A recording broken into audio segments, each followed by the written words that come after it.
ఎగుమతి ఆధారిత integrated wholesale చేపల మార్కెట్కు శంకుస్థాపన చేశారు. ప్రధానమంత్రి మత్స్య సంపద యోజన కింద కేంద్రం 60%, రాష్ట్రం 40% నిధులతో ఈ ప్రాజెక్టు అమలు కానుందని మంత్రి తెలిపారు. దేశంలో సముద్ర తీర ప్రాంతం కాకుండా అంతర్గత రాష్ట్రంలో ఏర్పాటవుతున్న తొలి ఆధునిక మంచినీటి చేపల ఎగుమతి కేంద్రంగా నిలవనుందని వెల్లడించారు. మార్కెట్లో శీతల గిడ్డంగులు, ఫిష్ ప్రాసెసింగ్ యూనిట్లు, ప్యాకేజింగ్ కేంద్రాలు, శిక్షణ కేంద్రం, కస్టమ్స్ సదుపాయాలు, భారీ హోల్సేల్ మార్కెట్ వంటి ఆధునిక వసతులు అందుబాటులోకి తీసుకురాబోతున్నట్లు పేర్కొన్నారు.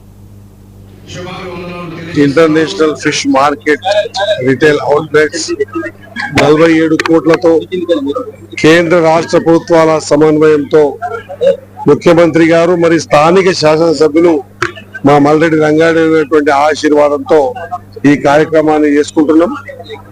ఖచ్చితంగా ఈ వేదిక ద్వారా ముందుగా ప్రపంచ మత్స్యకార దినోత్సవ శుభాకాంక్షలు తెలియజేస్తూ అంచెలంచెలుగా వెనుకబాటుతనానికి గురైనటువంటి ముదిరాజులను, మత్స్యకారులను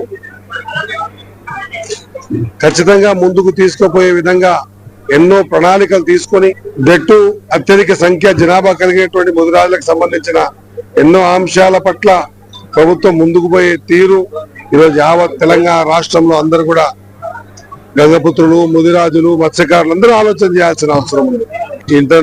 ఈ ఒక చక్కటి కార్యక్రమాన్ని మేము గడిచిన 6 నెలల నుండి ఈ ప్రాజెక్టు చేయడానికి మంత్రి గారి కృషి, ముఖ్యమంత్రి గారి యొక్క సంకల్పం, ఇక్కడ ఇదొక చక్కటి కార్యక్రమాన్ని ఈరోజు చేసుకున్నాం.